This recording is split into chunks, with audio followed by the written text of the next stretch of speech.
Sejam bem-vindos. Hoje nós temos mais uma entrevista no programa de entrevistas sobre os autores colaboradores do livro Construção pela Vivência em Terapia Familiar. Hoje nós temos a nossa grande amiga Olga Falsetto, que é uma colaboradora do livro, mas não só isso, é uma mega colaboradora da terapia familiar no Brasil, uma das pioneiras que eu tenho a honra de ser amigo e ser, de certa forma, aluno, porque sempre aprendo com ela. Os nossos trabalhos em conjunto são sempre muito ricos. E quem vai fazer a entrevista hoje sou eu, Marcos Laime Pontes, a Denise Mendes Gomes e a Silvia Helena Sintra Arruda, que eu vou pedir para que cada um se apresente um pouco mais, antes da Olga colocar um pouco sobre como foi para ela o convite de escrever no livro Construção pela Vivência em Terapia Familiar. Olá, eu me sinto muito honrada pelo convite do Marcos Laime Pontes e honrada em participar da entrevista da Olga Garcia Falsetto.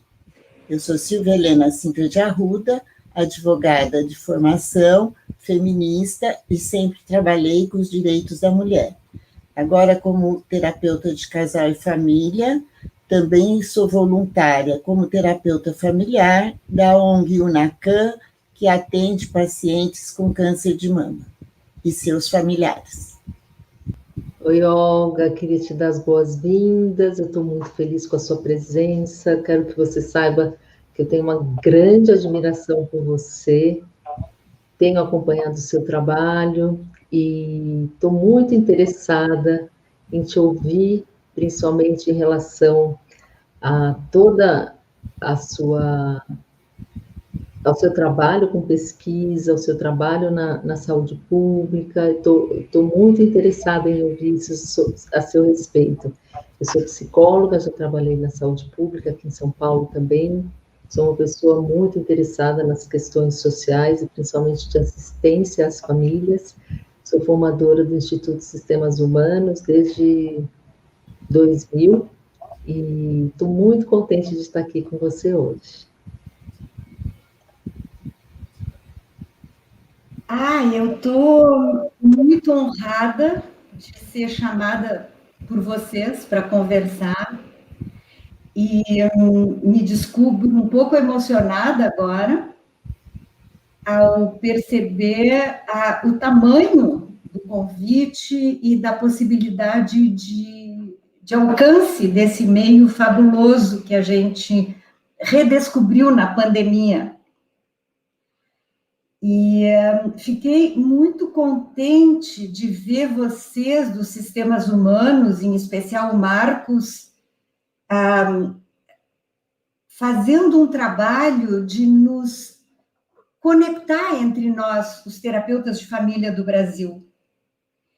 E o Marcos tem essa história longitudinal de ter gasto uma energia imensa em nos fazer escrever e conseguir trazer à luz esse livro tão interessante, em que muitos de nós, 30 e não sei quantos, contamos sobre as nossas motivações e os nossos caminhos na descoberta da terapia familiar e na construção da terapia familiar no Brasil. Então, eu quero, em primeiro lugar, agradecer ao Marcos e agradecer a todos vocês, Denise e Silvia Helena, do Instituto, né, que promovem essa rede com a nossa rede, e que eu acho que a gente precisa muito mais. Acho que uma coisa que vocês podem considerar, inclusive, já que vocês estão com toda essa metodologia que nós também vimos desenvolvendo no Instituto da Família de Porto Alegre, vamos pensar em fazer bate-papos interinstitucionais. Vamos trocar mais. Agora a gente não pode trocar pessoalmente, mas está mais fácil trocar assim, pela internet.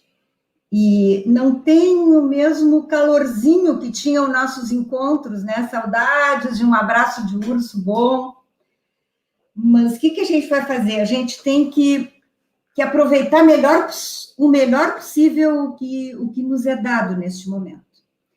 E, assim, eu queria assinalar que nós estamos falando num momento especialmente triste. Hoje de manhã, na minha caminhada pela praia, e eu devo dizer que a pandemia me ajudou, e ao meu marido, que é o José Ovidio Valdemar, que também é terapeuta de família, pioneiro, e que depois vocês vão entrevistar, fizemos essa grande mudança de passar praticamente todo o nosso tempo em Florianópolis, à beira do mar, no Campeche. Na realidade, a gente está no Campeche, não em Florianópolis, a gente praticamente fica só no Campeche. E a gente é residente oficialmente de Porto Alegre, então é uma enorme mudança. Então, é uma melhoria de qualidade de vida nessa pandemia, nessa bandeira preta que deveríamos estar aqui em Santa Catarina e não estamos, poder caminhar na beira da praia. Mas o que eu estava dizendo é que eu me descobri profundamente enlutada. É um dia de profundo luto, ou seja, alcançamos... O número me assusta, eu esqueço, 3.600 mortes ontem no Brasil. É isso o número, pessoal? É impossível ter o mesmo ânimo normal com este luto ao redor de nós que temos essa consciência sistêmica, que é o que nos une como terapeutas de família. A consciência de que somos interdependentes. Agora, também temos a consciência, felizmente, de que tudo passa. Do andar do ciclo da vida, do ciclo das estações, tudo passa. Mas é difícil enquanto estamos nesse processo. Então, vocês vão ter que me ouvir com esse pano de fundo. Mas esse pano de fundo, às vezes, deixa a gente mais reflexivo, né, e mais focalizado no que é fundamental. Então, voltando para o livro, Marcos, o livro foi uma oportunidade, naquele então, que devia ser o quê? 2002, eu estava terminando de apresentar o meu doutorado aos 52 anos de idade, 2002. Era um momento em que eu estava a mil, e em que o pedido de escrever esse capítulo me fez rever a minha história pessoal, inclusive porque a minha forma de trabalhar e de ensinar é sempre retomando cada um dos componentes do sistema em relação à sua própria história pessoal, porque ela conversa com a história de todos e ela nos ilumina sobre por que caminhos andar. Então, eu retomei minha história pessoal, retomei a minha história profissional, os passos que eu dei, e foi muito legal, foi muito legal. Aliás, Marcos, eu vi que tinha um furo na minha escrita, porque parecia que o ensino tinha sido começado, eu acho, com o Instituto da Família. E, na realidade, o ensino de terapia familiar, em Porto Alegre, pelo nosso grupo, que foi o grupo pioneiro em Porto Alegre, pioneiro no sentido de ensinar sistematicamente terapia de família, mas não no sentido de fazer os primeiros seminários. Os primeiros seminários foram feitos por colegas que vinham da Argentina, de Buenos Aires, que já tinham um caminho andado em terapia familiar. Então, nós criamos o primeiro curso sistemático de terapia familiar que nunca parou. Ele continua até hoje, transformado, mas continua até hoje. Então, num primeiro momento, era o curso de terapia familiar do Centro de Estudos da Infância e Adolescência, que depois virou Centro de Estudos da Família, Infância e Adolescência. Então, isso começou em 81, sistematicamente, 80, agora eu nem me lembro direito. Mas depois, então, em 97, foi que nós constituímos o Instituto da Família. Que era separado dessa outra instituição, da qual nós continuamos fazendo parte, mas que era uma instituição predominantemente psicanalítica, e em que sempre tinha um pouco de tensão sobre como fazer a triagem, para onde iam os pacientes, como que se decidia quem ia para a terapia individual e quem ia para a terapia familiar. E adivinhem, claro, sempre vinham para a terapia familiar os grandes problemas, multiproblemáticas, que a primeira sensação era que era quase impossível de ajudar. Então, a gente sempre estava, de certa forma, no prejuízo. No prejuízo como? Um prejuízo que se expressa nas nossas publicações, por exemplo. Por quê? Uma coisa que eu repito sempre para os meus alunos é o seguinte: na terapia cognitivo-comportamental, eles têm tantos bons resultados e rápidos, porque eu descobri isso ao revisar literatura sobre resultados da terapia cognitivo-comportamental nos transtornos alimentares, que foi uma dos grandes focos do meu trabalho clínico e de pesquisa. Porque eles só começam a contar, ou começavam naquela época, agora, ultimamente eu não revisei os trabalhos, mas começavam a contar o tratamento quando a paciente já tinha compreendido que precisava ajuda, que tipo de ajuda, e já era capaz de fazer um contrato sistemático de trabalho.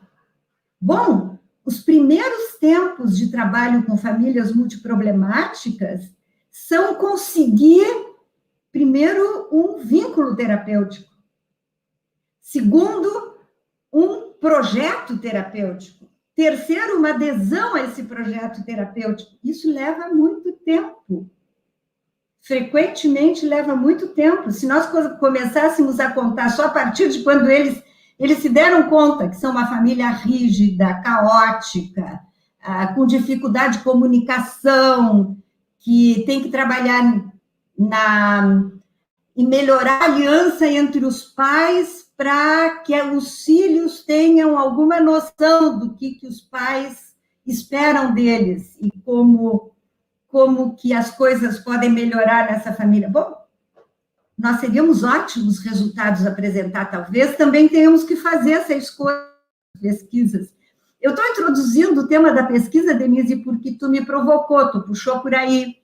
E eu acho que eu sou uma das pessoas, dos pioneiros de terapia familiar, que desde sempre, até por ter estado durante 30 anos no ambiente universitário da Universidade Federal do Rio Grande do Sul, da Faculdade de Medicina, eu estava num ambiente que estimulava a pesquisa. E não só estimulava, como exigia que seus professores fizessem pesquisa. Por quê? Porque a pesquisa é o estudo sobre o nosso trabalho que nos permite dizer se nós estamos indo numa direção que ajuda ou numa direção que nós pensamos que ajuda ou que ajuda a nós, mas não necessariamente ajuda nos problemas que nós pensamos que devem ser atingidos, né? Então, eu permaneço trabalhando em pesquisa, na medida do possível, neste momento em que eu já tô aposentada da Faculdade de Medicina e estou a pleno no Instituto da Família. No Instituto da Família, que se reinventou ao longo do ano passado, completamente online. Nós não estamos vendo pacientes presencialmente, porque não tem dado tempo entre ondas de haver uma reorganização suficiente para começar o processo de ver sistematicamente, institucionalmente, pacientes presencialmente. Então, foi muito interessante este processo. Primeiro, nós tivemos a sorte de já ter dentro do Instituto um grupo que vinha trabalhando há alguns anos com pesquisa em psicoterapia online. E, aliás, eu vou passar depois para vocês um artigo recentemente publicado, por enquanto online, mas também vai estar publicado na revista, no Journal of Family Therapy dos Estados Unidos, em que a gente escreveu junto com os nossos parceiros de pesquisa de Nebraska, nos Estados Unidos, sobre psicoterapia online. Então, nós fizemos esse estudo piloto de psicoterapia online para a zona rural, muito a pedido do meu filho, médico rural, professor da faculdade também, mas médico rural, que não tinha para onde encaminhar seus pacientes, e muito bem treinado em terapia familiar, ele identificava muito rapidamente quais eram os conflitos familiares que estavam por baixo dos sintomas, inclusive somáticos ou de adições que ele recebia no consultório. Então, organizamos, como não tínhamos possibilidade de levar terapeutas para o local de trabalho dele, fizemos uma pesquisa para comprovar que era possível fazer essa terapia online. E esse trabalho acaba de ser publicado internacionalmente. Então, esse tem sido o maior foco de pesquisa para mim, ultimamente, mas estamos sempre procurando transformar também, por exemplo, os nossos TCCs, os trabalhos de conclusão de curso. Sempre tentamos passar essa ideia de que cada caso clínico é uma pesquisa. E cada relato de caso clínico, com revisão bibliográfica, com análise dos resultados, é uma pesquisa e teria que ser valorizado como tal. E temos dificuldade com os nossos alunos de ter adesão a essa ideia da escrita, né? Mas é a forma em que eu vejo que nós vamos consolidar a terapia sistêmica no Brasil, com muito trabalho escrito que possa ser acessado pela internet, que esteja indexado e que leve adiante o nosso campo do conhecimento, que, na minha impressão, é dos que mais dá conta, a nossa forma de pensar sistêmica, a nossa epistemologia sistêmica de pensar os problemas humanos e de pensar os recursos possíveis e as intervenções possíveis, ela é muito, muito necessária nesse momento em que a pandemia, infelizmente, está se demonstrando muito mais do que uma pandemia de um vírus muito perigoso. Ela é uma sindemia de pandemias de outras naturezas, da inequidade dentro dos países e internacional, da destruição da natureza promovida por essa forma de exploração econômica da natureza e das populações. Então, é essa combinação sinérgica, porque no início da pandemia se falava da sinergia com comorbidades já existentes. Comorbidades, por exemplo, que estão muito associadas com poluição do ar, né? Câncer, doenças cardiovasculares, doenças pulmonares. E essas coisas estão associadas com poluição do ar, poluição da água. Então, a gente sabe que está tudo associado com essa forma de explorar a natureza, sem levar em conta a escassez de recursos. Ainda que os recursos da natureza se regeneram, não é assim. Nós desarmonizamos a natureza.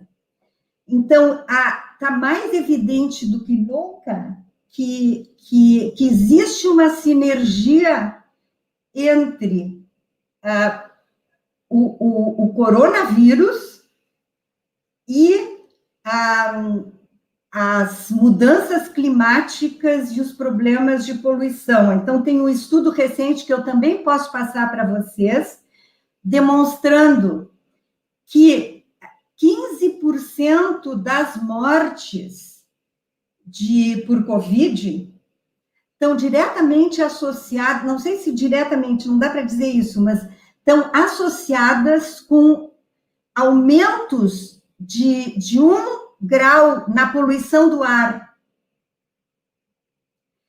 Então, é muito importante a gente manter essa visão sistêmica, a gente desenvolver essa visão sistêmica para dar conta de pensar esse macro problema que temos em cascata, né? E pensando nos sistemas dentro do macrosistema, até chegar no nosso sistema familiar, no nosso sistema conjugal, que é o coração do sistema familiar, e na biologia e psiquismo individual, que é construído em meio a toda essa grande complexidade que eu acabei de descrever. Acho que é isso para começar, pessoal. Sabe, Olga, é muito bonito te ouvir. E bonito, poético, bonito, trágico, bonito, pano de fundo, bonito porque a todos nós compromete. É difícil não perceber o que você está falando, e quando é dito, ainda parece que sublinha e fica mais claro esse pensamento ecológico, de ecossistema, e o ser humano pertencente a ele, e os sistemas todos, sociais, intelectuais, afetivos, familiares, políticos. Essa pandemia e essa sindemia, como você traz, que é um termo muito interessante, eu acho que abarca o nosso pensar, nossa prática, e ao mesmo tempo abre, nos lembra quem somos. Eu gostaria de saber um pouco como é que você foi caminhando para desenvolver essa forma de pensar. De onde você foi buscando isso e crescendo? Se você pudesse nos contar um pouquinho a esse respeito. Como é que eu cheguei à conclusão de que eu sou uma poeirinha estelar? Então, é um caminho que passa por muito trabalho, e por muito estudo, e por muita vivência, e por muita alegria e felicidade, por muitas tristezas, e muitos momentos como esse, em que eu me sinto muito homenageada e muito alguém central, mas também com a consciência de que nós somos muito pouquinho e que daqui a pouco a chama se apaga. E a gente tem que estar sempre preparado para isso, para poder dormir em paz na realidade. Então, interessante, eu entrei no dormir em paz. Então, o meu caminho, Marcos, ele foi trilhado sempre com esse objetivo de me sentir com a consciência tranquila para dormir em paz. Dormir, na minha família é uma coisa muito importante dormir. Meus velhos sempre procuraram dormir muito bem, é interessante, né? E eles eram pessoas muito coerentes, eles foram lutadores políticos na Espanha contra o franquismo. Então, essa é minha primeira vertente sistêmica. Ela é política. E a verdadeira política, a política de compreender a polis e de trabalhar na relação da polis, é levar todo mundo em consideração. Então, minha família era uma família socialista, anarquista, que lutou contra o franquismo. E, em função disso, bom, teve a infelicidade de ser derrotada na guerra, porque o franquismo foi apoiado pelo nazifascismo e não foi apoiado pelos aliados, uma vez tendo vencido na Europa. Se pensava que, ao natural, eles iriam enfrentar os outros nazifascistas, que eram Franco, na Espanha, e Salazar, em Portugal. Não fizeram isso. Por quê? Porque o risco de haver uma contestação do regime econômico, do capitalismo, era muito grande. Na Espanha tinha havido uma experiência socialista muito forte. E isso era visto como um risco, então não valia a pena cruzar os Pirineus para ir libertar esses outros povos. Bom, então a minha família cruzou os Pirineus ao contrário, né? Saiu da Espanha, foi para a França, e, bom, meu pai, que lutava na resistência ao franquismo pós-guerra civil, foi morto quando eu era muito pequeno, isso eu conto no capítulo, e isso tem sido essa questão de me reconectar com essa raiz tão temprana. Vocês, gurias, estão vestidas de espanholas, me estimularam a usar minha palavra raiz. Isso na experiência temprana, muito temprana, com 6 meses perdeu teu pai, é algo que tu tem que continuar revisando ao longo da vida. E que eu fiz ao longo da minha infância, da minha juventude, mas que eu retomei com muita força quando comecei a trabalhar com Andolf e quando comecei a fazer o meu trabalho pessoal de terapeuta, né, o self do terapeuta, que eu aprendi a fazer com Andolf, e que tem sido uma maravilha na minha vida, uma vertente de contínua criação, porque, bom, ele tem um jeito, eu tenho outro, mas eu bebo da mesma raiz, e esse trabalho que ficou tão claro para mim que eu precisava fazer, eu continuei fazendo ao longo da vida. Então, muito recentemente, teve um desfecho que vale a pena eu contar, porque não está no capítulo, e não tem um detalhe no capítulo que eu vou contar agora. O meu pai, ele foi morto na fronteira com a França, quando o grupo guerrilheiro dele estava já com os pés na França, depois de ter feito ações, eles chamavam ações na Espanha, para conseguir arrecadar dinheiro para sustentar as famílias dos presos políticos, porque metade da Espanha tinha saído e a outra metade estava nas prisões. Então, as famílias estavam na miséria total e tinha que pagar os advogados também, que tinha advogados trabalhando em prol dos presos políticos. Bem, ele foi morto ali e foi levado para uma cidadezinha na fronteira com a França, se chama Espolha, e ele e o companheiro, que também foi morto, dos 5, 2 foram mortos. Então, esses 2 companheiros foram enterrados fora do cemitério cristão, no que eles chamavam os cães. Então, ao longo desses muitos anos, essa saga, começou pouco depois dele ser morto, porque a família conseguiu identificar onde estavam os restos mortais e conseguiu fazer uma tumba decente para eles. Mas era fora do cemitério. E era algo contra o regime vigente, né? Então, quando a Espanha democratizou, sistematicamente começaram a haver movimentos dos quais nós, a família, começamos a fazer parte, fomos muitas vezes à Espolia fazer homenagens com grandes grupos. Uma vez teve mais de 200 pessoas em que refizemos o caminho a pé pelos Pirineus,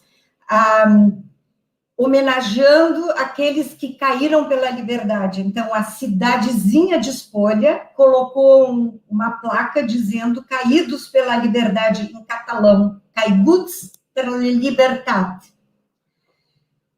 E, bem, eu continuei nesse trabalho pessoal, social, e agora, ultimamente, em dezembro, finalmente derrubaram o muro que existia entre os 2 cemitérios. Então, os cemitérios estão um só.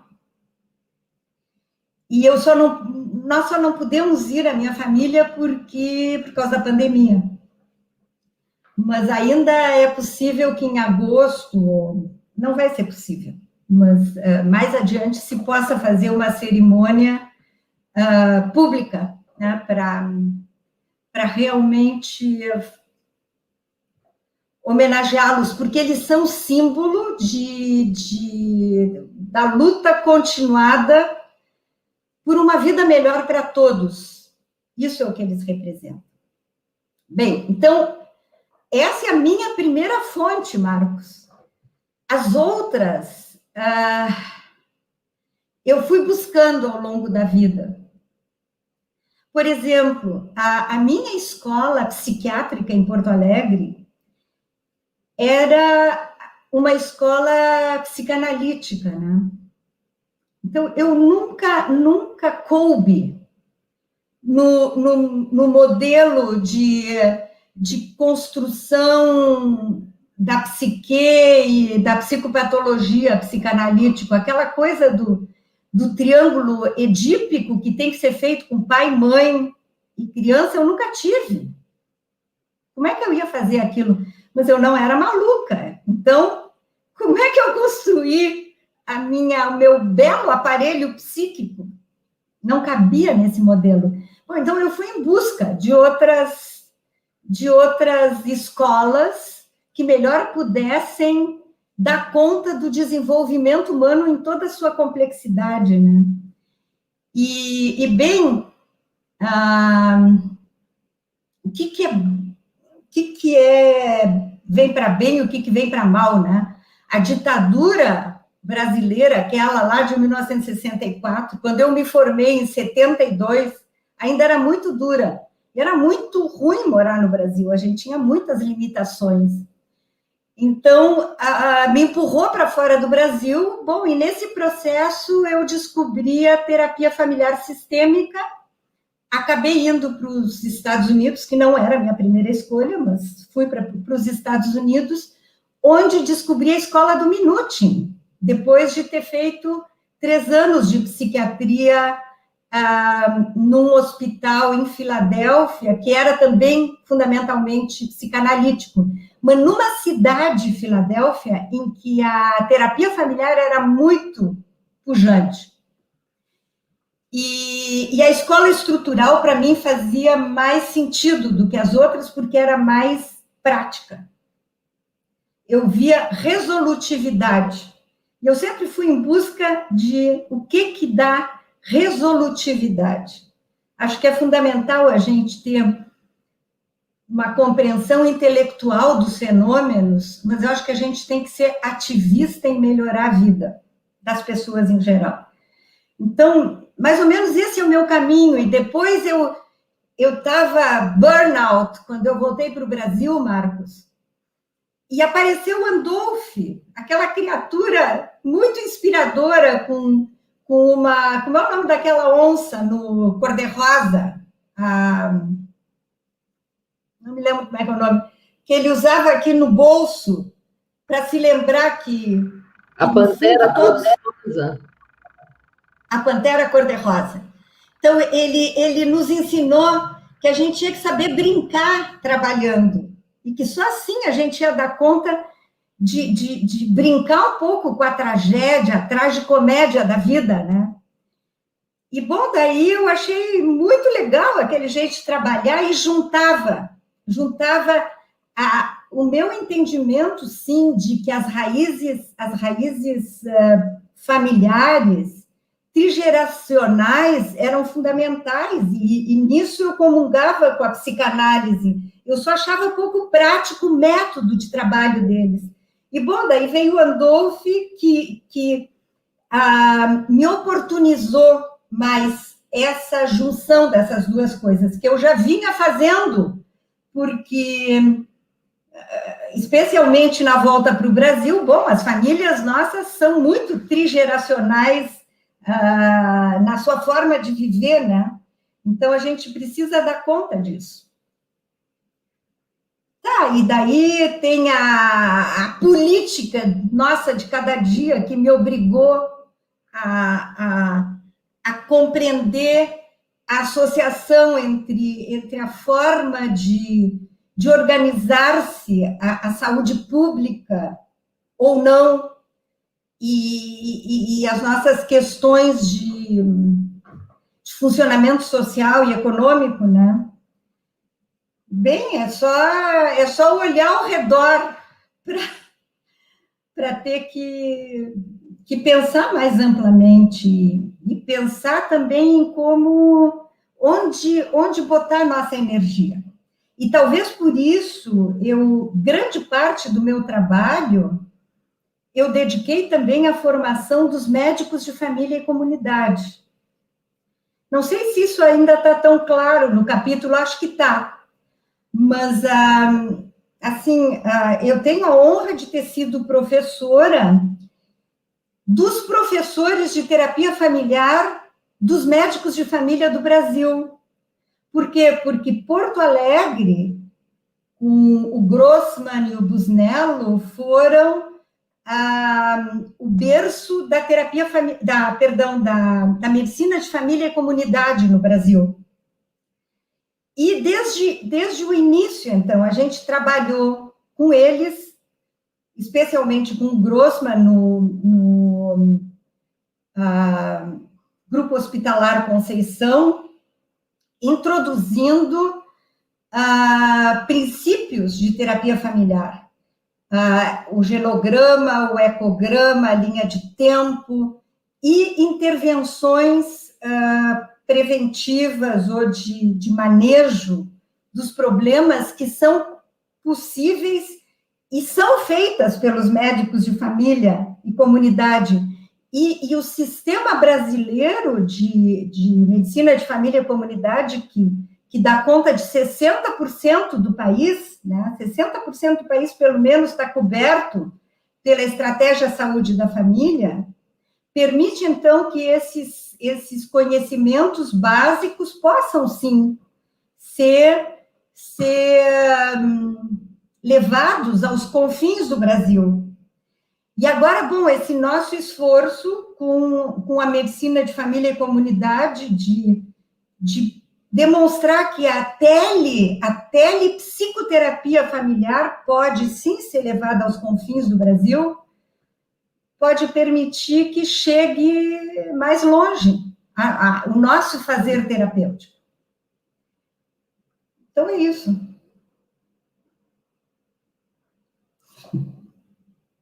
Então, eu estava bem interessada nessa parte. Eu já dei supervisão para algumas equipes de saúde da família aqui em São Paulo, e a gente desenvolveu alguns trabalhos de saúde mental integrados, né, com as equipes de saúde da família, e eu considero fundamental esse trabalho. Eu queria te perguntar como você vê a importância do programa Saúde da Família na promoção da saúde e na manutenção da saúde versus um modelo, assim, desenhando um modelo psicoprofilático, né, ao invés da gente correr sempre atrás de remediar as situações de doença. Eu não entendi como uma pergunta, eu entendi como uma afirmação embaixo da qual eu assino. Então, essa é a nossa batalha sistêmica, né, Denise? Que a gente tem uma compreensão bem boa de como é que se constroem as doenças.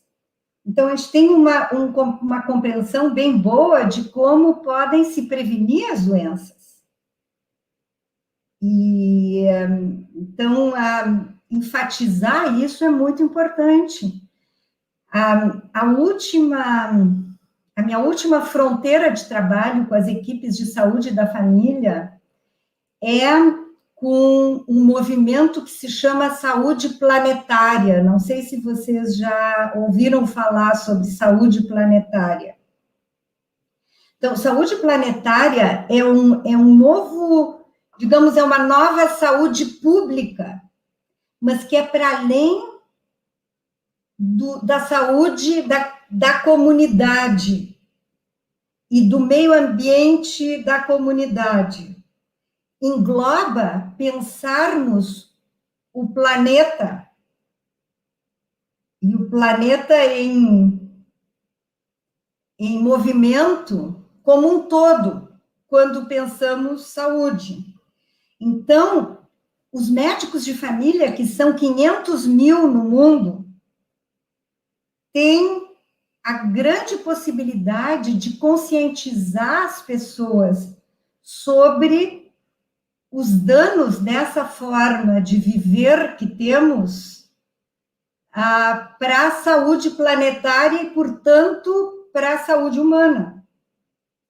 Então, é um movimento que já está reconhecido pela OMS, pela ONU, e ao qual eu tive acesso porque o meu filho, do qual eu já falei, que me puxou para a pesquisa de psicoterapia rural, ele é o coordenador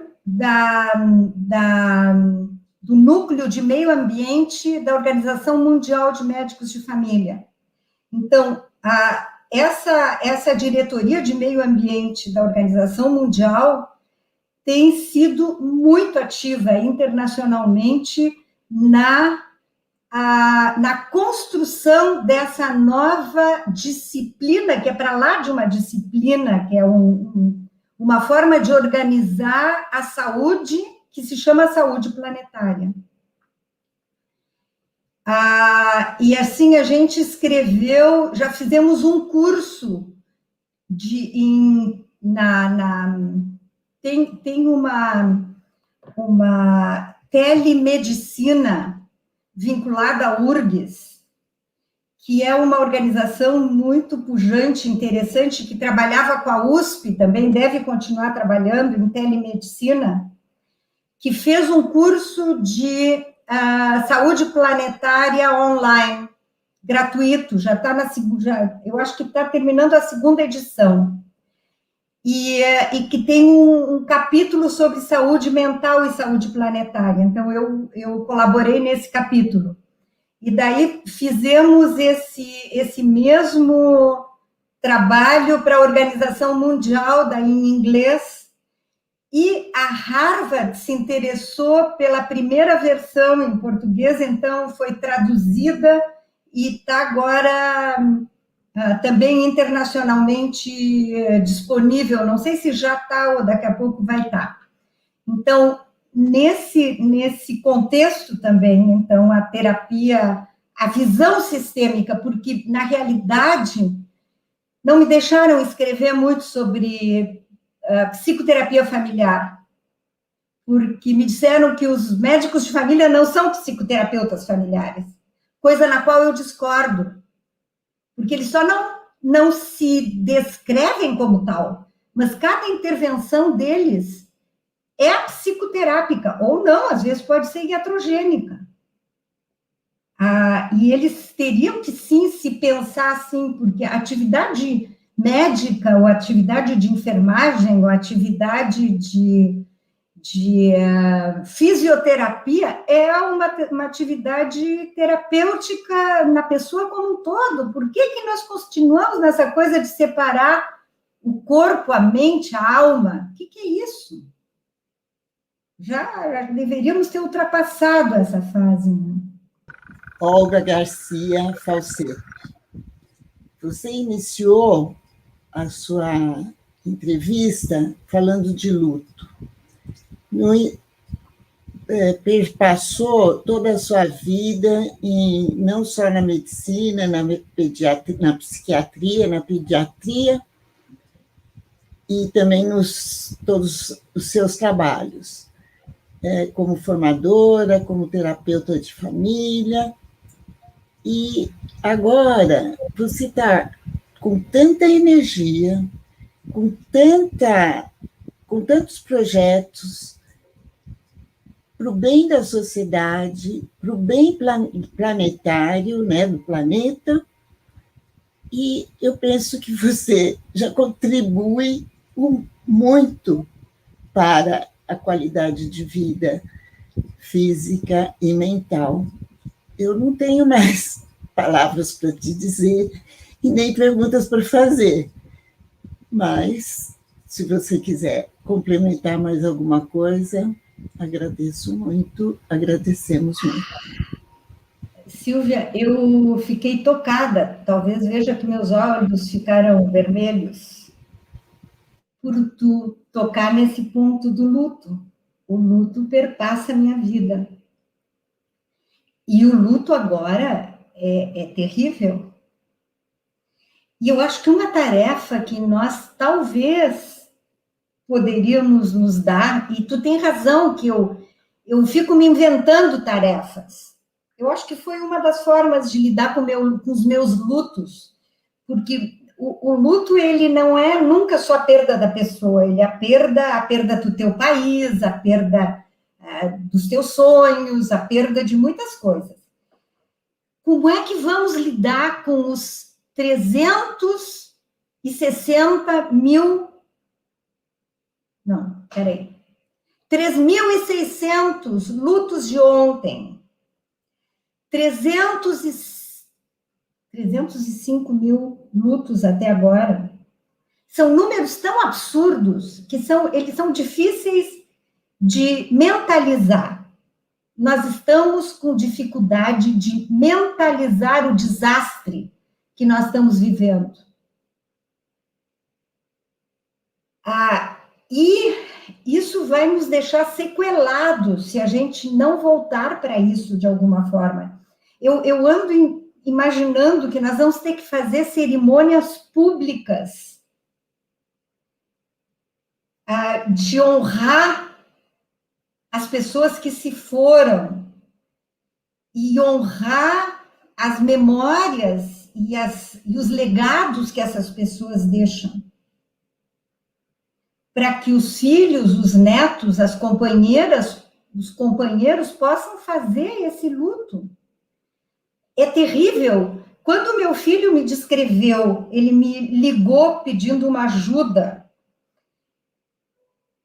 numa casa, nessa pequena comunidade rural, em que ele foi chamado para atender uma situação de óbito por Covid, e em que as filhas estavam gritando com ele, esse vírus comunista.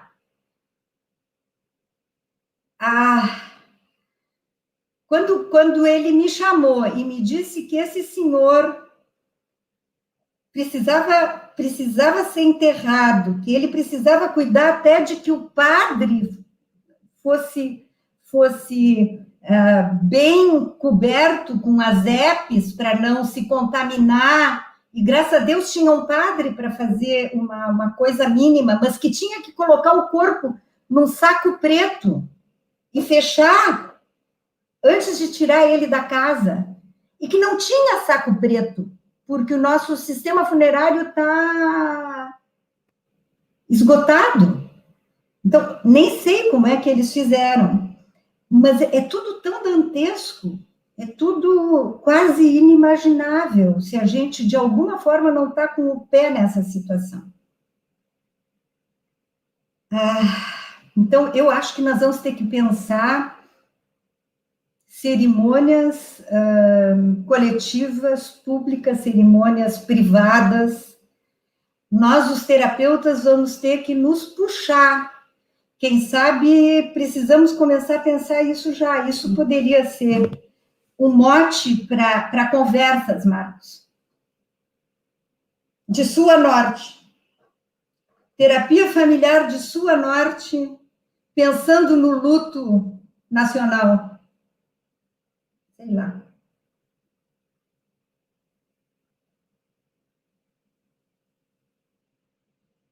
Os teus olhos marejam e os nossos também.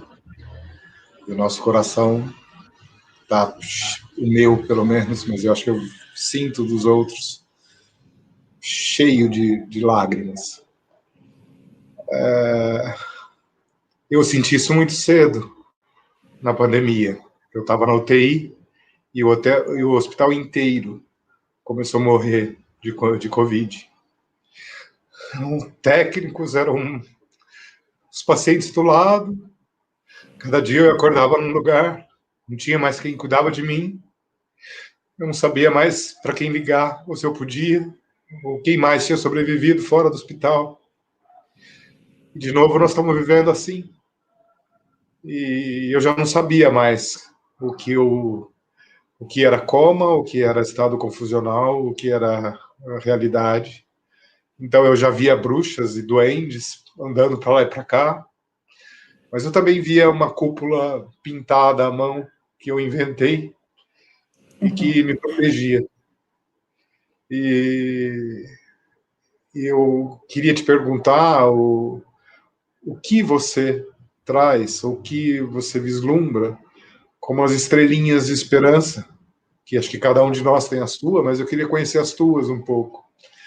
Eu também fui médico da família, eu também fui supervisor de médico de família, eu também tive por esses caminhos que você falou, num outro tempo, num outro jeito, e em mim tem tantos caminhos. Então eu queria conhecer os teus caminhos para a esperança, que eu acho que todos nós temos, e dela vai surgir essa tecnologia toda da nossa visão, e como é que nós vamos ajudar nessa organização maluca que a gente chegou, que é esse caos, que é esse lugar aí, e qual é a nossa responsabilidade para contribuir para a organização agora de um jeito possível, né? Para que nós possamos sobreviver e honrar os nossos mortos, e honrar os conhecimentos, e honrar os nossos herdeiros que vão herdar tudo isso que estamos fazendo, escrevendo, filmando e cuidando. Talvez eu esteja contando um pouco das minhas estrelinhas, mas eu queria... Elas parecem tão poucas, né? Sei que não é, mas é tão pouco. Então eu queria saber das tuas, se é possível.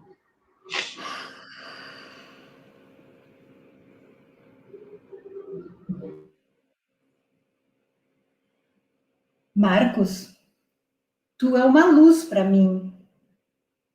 Tu quase morreu e tu parece ter saído ainda melhor disso. Tu já era maravilhoso, tu tá melhor ainda, me parece. As minhas estrelinhas são essa energia que nós criamos nesses encontros. A experiência mais esperançosa que eu estou vivendo, ao mesmo tempo é a mais dolorosa. Eu vou contar para vocês, gurias. Guria é coisa de gaúcha, né? Eu fui chamada da minha aposentadoria para ser... pior é que eu não tenho lenço, vai de mão mesmo. Para ser consultora do grupo de comunicadores da UTI Covid do Hospital de Clínicas, em que a morte é constante, mas como é um hospital muito bem equipado e organizado, o índice de mortes é menor do que na maioria dos hospitais brasileiros. Infelizmente, tá enorme a morte, e nessa segunda cepa aqui tá pior, aqui no Brasil.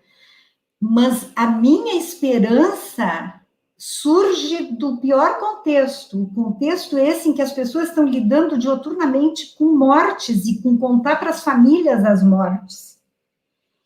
E as redes de solidariedade que se criam, de agradecimento, de confiança no ser humano, de esperança por terem sido bem tratadas, respeitadas. Então, a minha estrelinha é o respeito à vida humana, a solidariedade, a colaboração como valor maior e diretriz da nossa vida. Que nós vivemos numa sociedade que privilegia a competição e não a colaboração e a solidariedade. E é nesses momentos de grandes crises em que a solidariedade se desenvolve e ela é fantástica, ela nutre de uma maneira espiritual sem ser religiosa, espiritual. Nós somos todos seres espirituais, que se nutre desse bem tratar, desse bem viver, desse bem amar, desse amor entre nós. Então, eu agradeço o amor que vocês estão demonstrando por mim e que eu tenho por vocês, porque vocês são meus parceiros de crenças, né, na realidade, de crenças no ser humano e nos nossos sistemas mais íntimos. E também nos sistemas mais amplos, que podem, sim, ser organizados para o bem e para a solidariedade, a cooperação e a maior equidade, e não para encher os bolsos, porque o bolso tem um tamanho, quando ele está cheio, quando a vida da gente está cheia de confortos, tem muito pouco mais que pode se adicionar a isso. Se tu vai esquiar em Aspen, o que mais tu vai fazer nas tuas férias fora isso?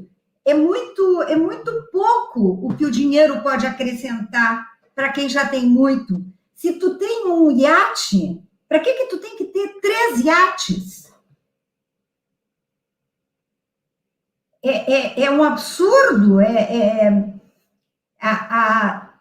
A vida econômica tomou uma vida autônoma de si mesma, essa financiarização deixou de ser controlada pelos seres humanos, porque a primeira onda da industrialização eram os donos de fábrica que meio cruéis, eles não olhavam para o que o operário estava vivendo, mas tinha uma relação possível.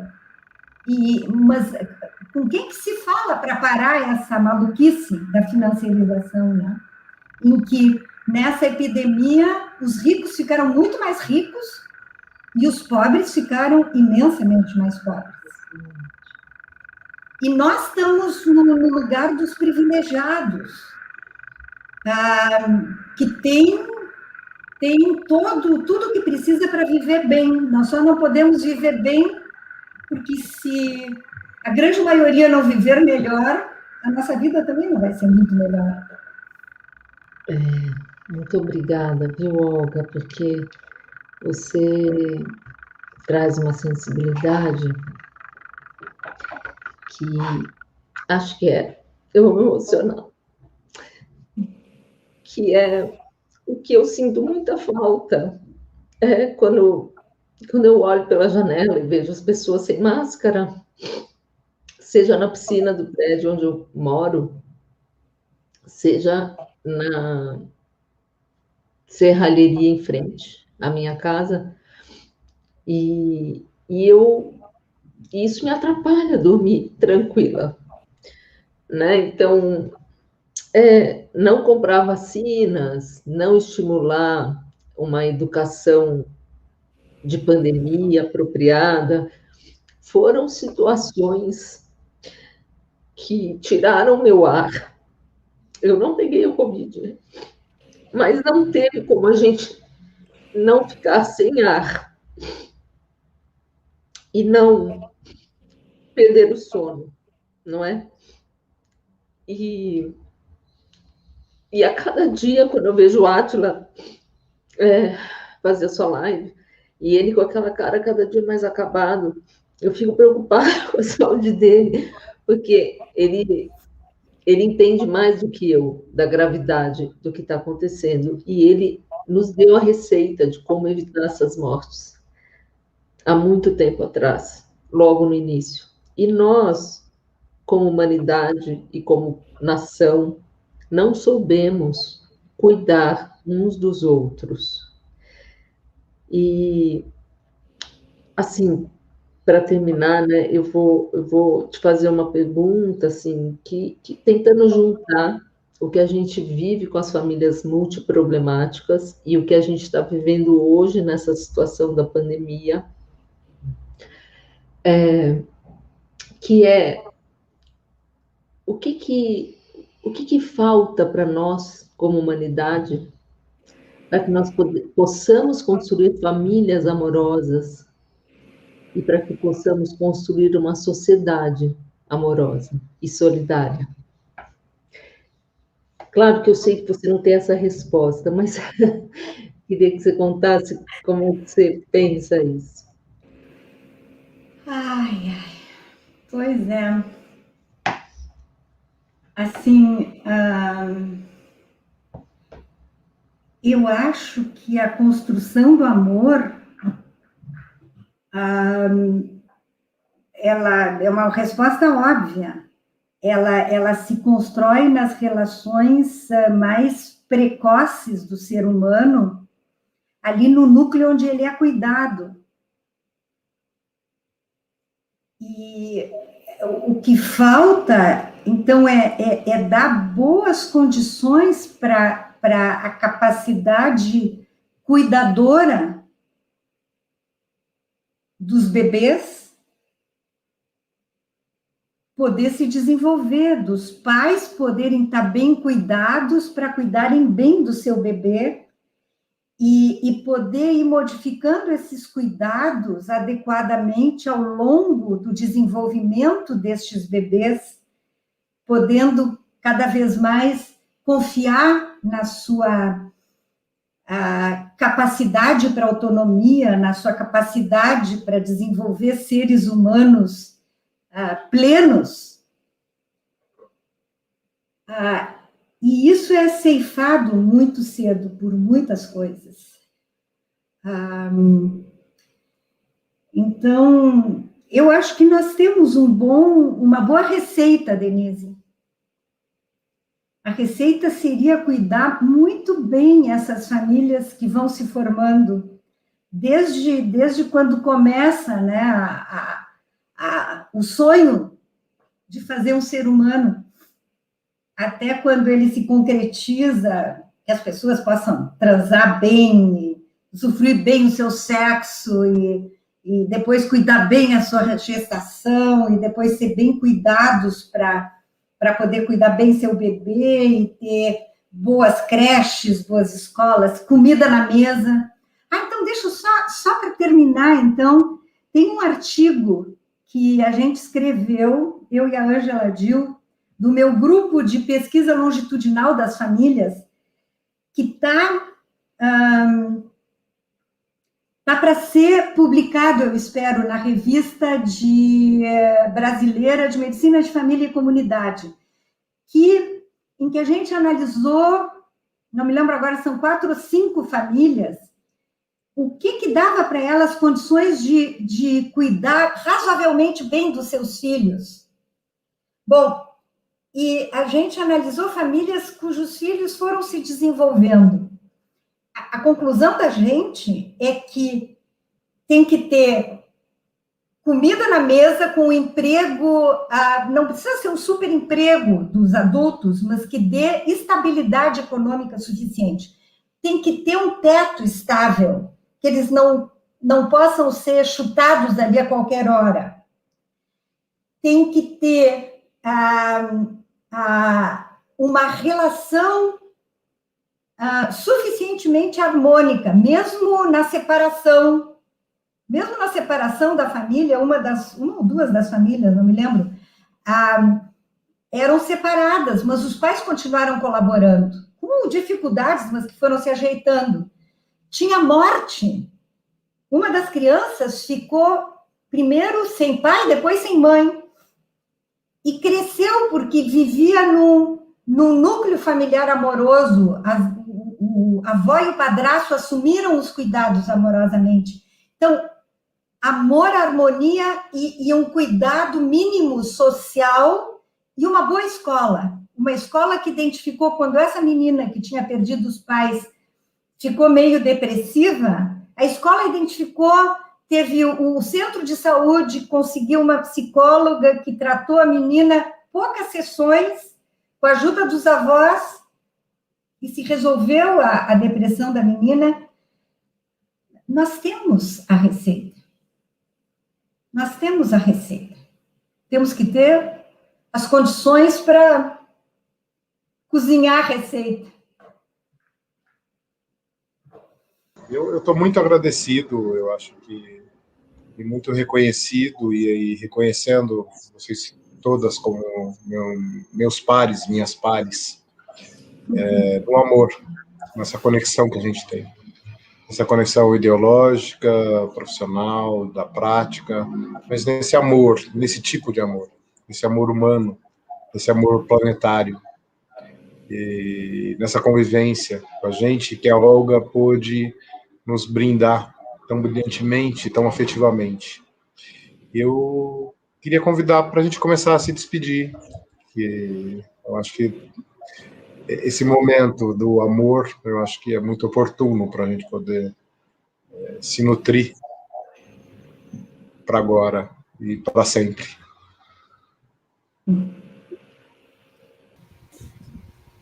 Olga, maravilhoso.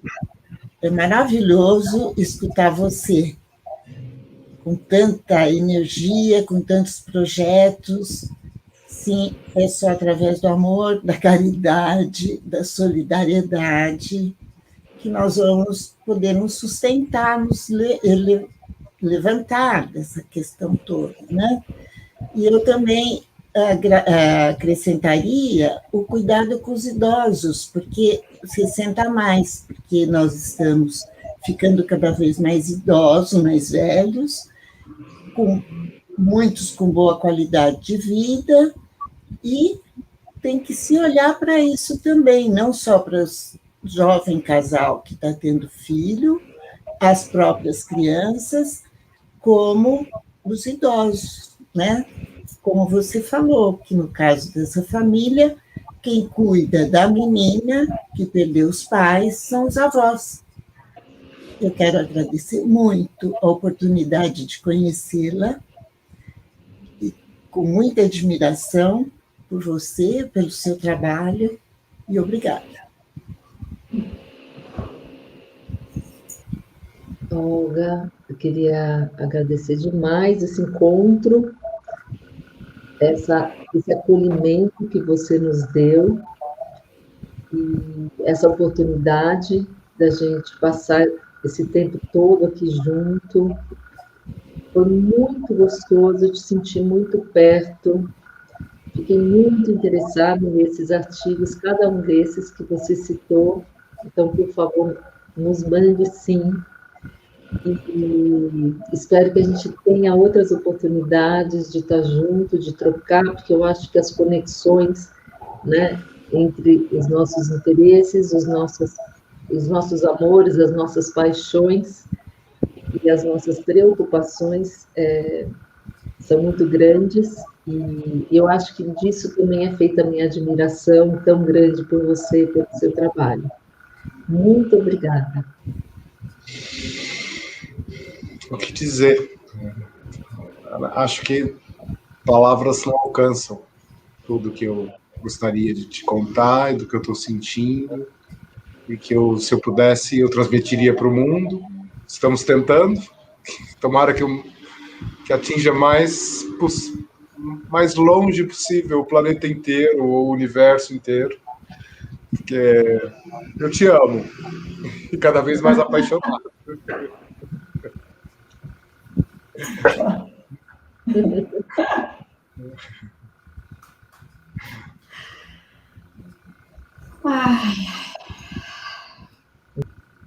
Você gostaria de encerrar, Olga, com alguma palavra? Ou a gente encerraria? Palavras, tá? Uma palavra única. Uma só. Não. Amor complexo. Esse é um conceito do Juan Luis Linares, de Barcelona, meu amigo, grande articulador da terapia familiar latino-americana, latina.